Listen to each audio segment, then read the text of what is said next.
In Perek Lamed Zayin, chapter 37 of Tanya, the Alter Rebbe is explaining the great advantage that the act of a mitzvah has over the kavanah or the neshama or the love and the fear of the neshama.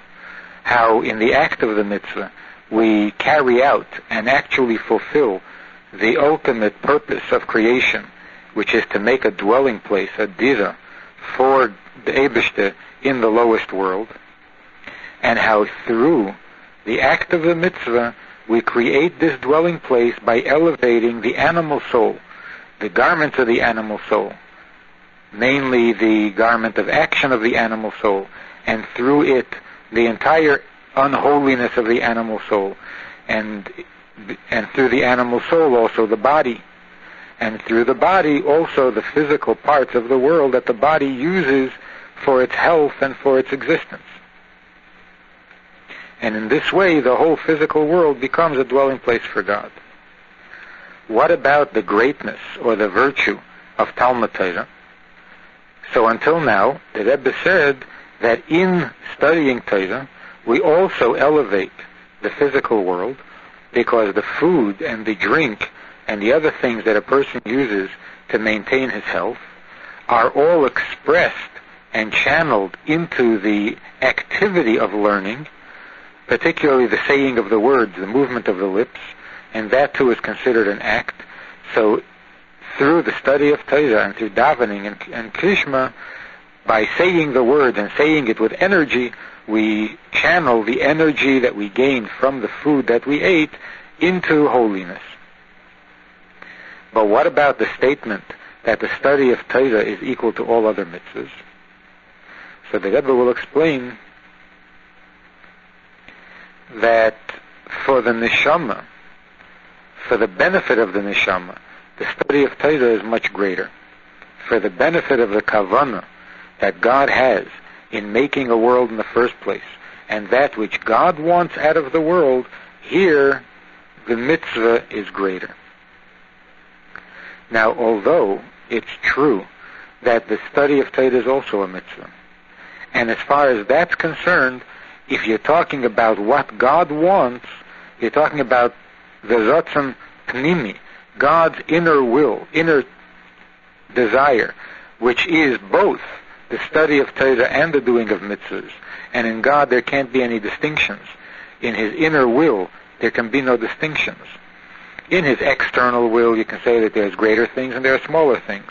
Because in the external will there's a higher and a lower. There's a greater revelation and a lesser revelation. Where there's a greater revelation you have a higher condition. Where there's a lower revelation you have a lower condition. But in God's inner will, there is no concealment at all, so there's nothing there to create distinctions of higher and lower. So that in God's inner will, which includes Torah and mitzvahs, as far as that will goes, we can't distinguish at all between the Torah and the mitzvah. Other than that God wants both Torah and mitzvahs. But He wants them equally. But here we're talking not about the virtue of God's will in the mitzvah, but the nature of the mitzvah itself, versus the nature of the study of Torah itself. So as far as the study of Torah goes, it involves the godly soul, it involves the nefesh. And for the nefesh, the study of Torah is a greater intimacy and a greater closeness than the mitzvah. But the mitzvah is that which God wants, the dira b'tachtenim, which is the kavanah that God has in creating the world. Another thing is that study of Torah is not merely a mitzvah in that you're doing something that God wants, but that in the study of Torah you're actually calling God by His name. And when you call someone by his name, even though it would appear, it would seem that the name of a person is really meaningless, and a title or a description would be more meaningful to the person. So if you describe a person as a chacham or as a gibber, and you're complimenting him, and you're saying something about his talents and about his virtues, about his abilities, that would make a deeper impression than simply calling his name, and many names don't even have a meaning at all. And yet we see that calling a person by his name gets a deeper reaction, a truer reaction, than by referring to him as Chacham or Giber or so on. And the reason is because the name touches the essence. Concerning Torah, it says that the whole Torah is God's name, so that when we're studying Torah, we're actually calling God by his name.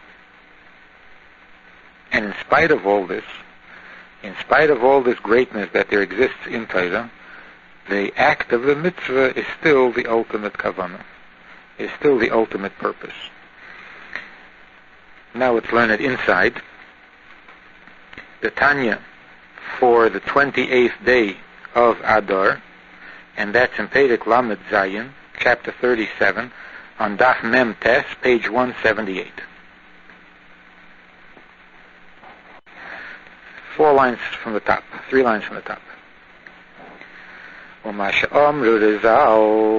And this, what it says in the sages, Shetalmud Torah keneged kulam, that the study of Torah is equal to all other mitzvahs. And here we're saying that the act of mitzvah is the most significant and most important. Hainu mipnei, the reason is because Talmud Torah hi bedibru machshavo, because the study of Torah engages primarily the garments of speech and thought, shehem levushim hapnimiyim shel nefesh hachiyunis. And they, speech and thought, are the inner, more intimate parts of the natural soul, of the animal soul, more inward, more pnimius, than the garment of action, which is the external garment. In other words, it is closer to the neshama, closer to the nefesh, because it is the inner garments. The gam, and as long as we're talking about the benefit to the nefesh, gam muhus on the atzmusan shel bechinas Chabad miklipas mega shebenefesh hachiyunis, the essence of the animal soul, meaning here the Chabad of the animal soul, the chachma bin das of klipa, is nechloles b'kedusha mamash, become absorbed into holiness, kisha'esik b'teira b'iyim v'seichol, when he engages in the study of Torah with deep thought and with intelligence. In other words, not only the garment of speech and the garment of thought, but also the actual nefesh, meaning its comprehension, its chachma, its bin, and its das, are drawn into holiness when a person studies Torah. Because although he's studying with his godly soul, but when he uses his mind, it brings with it engages also the mind of the animal soul. In other words, the natural human intelligence is involved in the study of Torah. And when he understands it, then he is transforming literally the essence of the neshama. Chabad being essence compared to the garments. So here, the Chabad of the Nefesh HaBahamis, the Chabad of the animal soul, becomes absorbed into holiness, whereas in the act of a mitzvah it is only the garment, and in the garment it is only the lowest and third garment of the 3 garments, but it doesn't involve so much speech and thought. But here in the study of Torah, it first of all involves the higher, more inner garments of speech and thought, which are closer to the nefesh itself.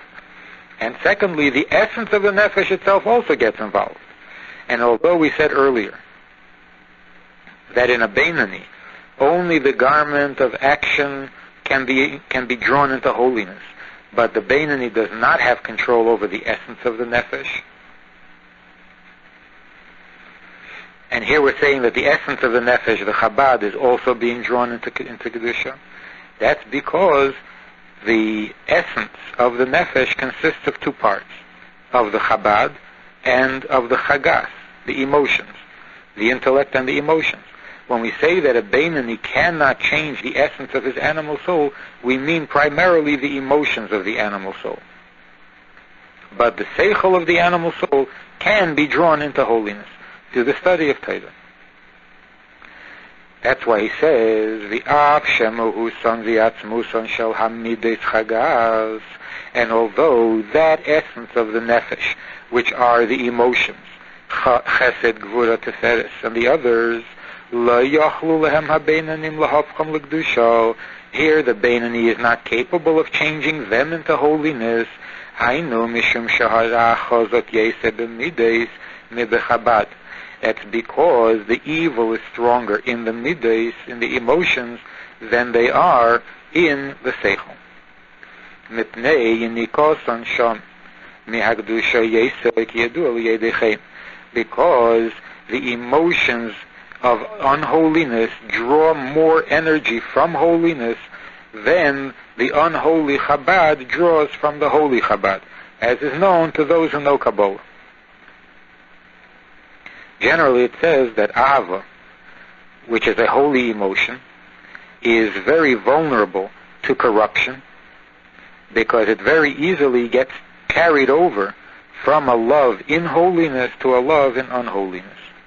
And that's why there has to be such a precaution. There has to be so tzniyazdek about the midah of Ahava, because it so easily gets drawn into unholiness, which means in reverse, that the unholy Ahava draws off, siphons off a lot of energy and a lot of life from the holy Ahava. Not so much in fear, but more so in love. And that's why we see that a lot of the klippa and a lot of the unholiness that fills the books and the arts and literature and so on is all love corrupted into unholiness. And therefore, the Beinani, who doesn't have complete control over his animal soul, mainly is out of control when it comes to the emotions of the animal soul. But concerning the Chabad of the animal soul, here the Beinani is capable of drawing the understanding and the wisdom and the comprehension of the animal soul into holiness, and this happens through the study of Torah. So as far as the nefesh is concerned, the study of Torah is infinitely greater than the act of the mitzvah. This and more. Another advantage and another greatness that the study of Torah has over other mitzvahs, and this is a greater virtue than all other virtues in the virtue of the study of Torah over other mitzvahs, based on what we said before, in the name of the tikkunim. That the 248 mitzvahs, positive mitzvahs, are the 248 limbs of the king, so to speak, that they are God's limbs, just as we find in a human being here below. That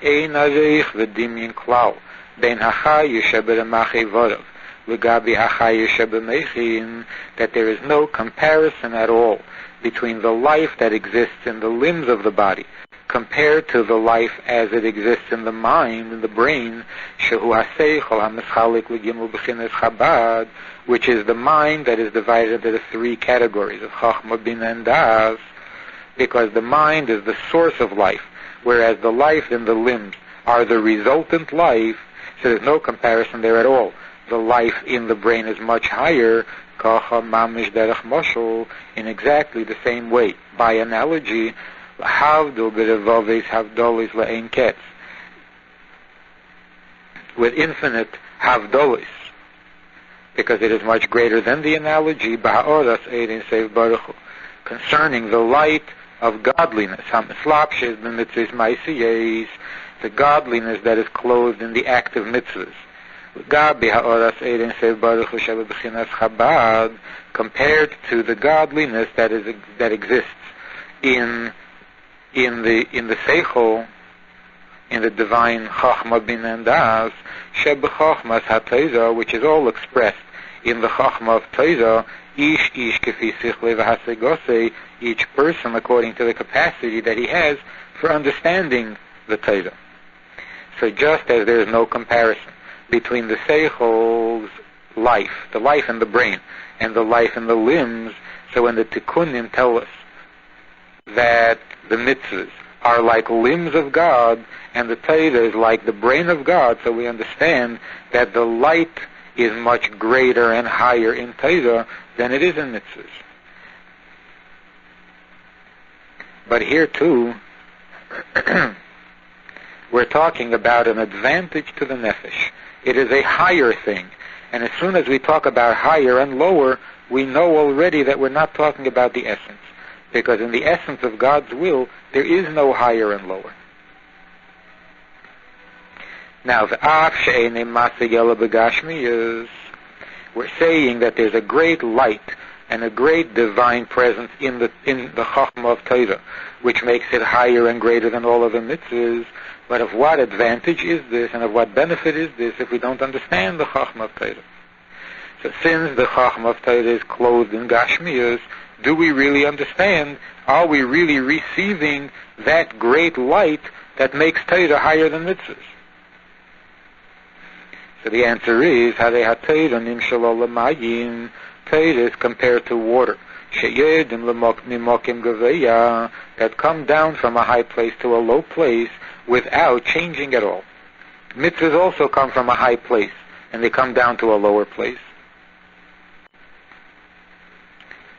A teacher teaches a student. The concept goes from a higher level to a lower level, but there, what ends up in the mind of the student is not the whole message or the whole lesson as it exists in the mind of the teacher. So coming down means that you lose something. But Torah is compared to water. When water flows downhill, it's not by contracting itself and by diminishing itself and by limiting itself and being transformed from a higher state of water to a lower level of water. It is exactly the same water that was on top of the mountain, flows downward and ends up at the bottom of the mountain without any change at all. And so it is with Torah also. When we say that God contracts himself into Torah, we don't mean tzimtzum in the sense of elimination, that God filters out some part of his will or some part of his wisdom in order to make it fit into Torah. But the whole will and the whole wisdom, the entire thing is in the Torah. Just as water comes down to the bottom of the mountain exactly unchanged, exactly as it was at the top of the mountain. And in spite of all of this, the sages tell us that that it's not the learning that is the main thing, but the doing is the main thing. So after all the greatness that we're describing concerning the study of Torah, after all is said and done, the act of the mitzvah is still the more important thing, the main thing. We find actually in Tanya, throughout the Tanya, 6 advantages, 6 levels of greatness that exist in Torah over mitzvahs. For example, right in the beginning of Tanya, in Perek Daled, we are told that the study of Torah has 2 advantages over mitzvahs. Number 1 is that through the study of Torah there's a tremendous yichud, a wonderful oneness that is created between the person and Torah, in that understanding Torah means that your mind is absorbed in the Torah, and the Torah is absorbed in your mind. So you are surrounded by it, and you are surrounding it at the same time, and that is a tremendous yichud. A second thing is that Torah is both a nourishment and a protection. Mitzvahs surround you from the outside, but they don't nourish you from the inside. Whereas Torah has both. It is both an internal nourishment as well as a life-giving protection from the outside. Then, we also find, in Perek Chav Gimel, for example, that the connection between Torah and God is a greater one than that exists between mitzvahs, because mitzvahs are like the limbs of God, and Torah is literally one with God. Kul echad.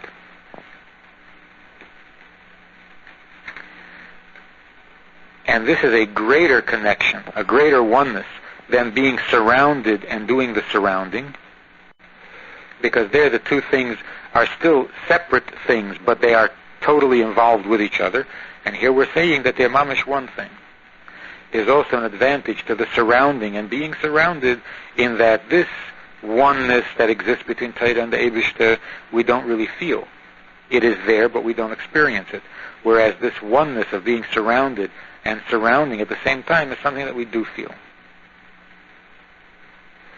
Then the fourth advantage of Torah is that the Torah engages, as we're saying in this Pedic, it engages the inner garments of machshava and dibur, of the animal soul. The fifth advantage is that the intelligence of the animal soul, which is the essence of the animal soul, becomes transformed to Kedusha, becomes absorbed into holiness. And then the sixth advantage is that the light of godliness that exists in the Torah is as much greater than the mitzvah as the life that exists in the brain is greater than the life that exists in the limbs. And after all of this is said and done, the Gemara still tells us that it is not the study that is primary, but it is the Maisa which is the Ikka.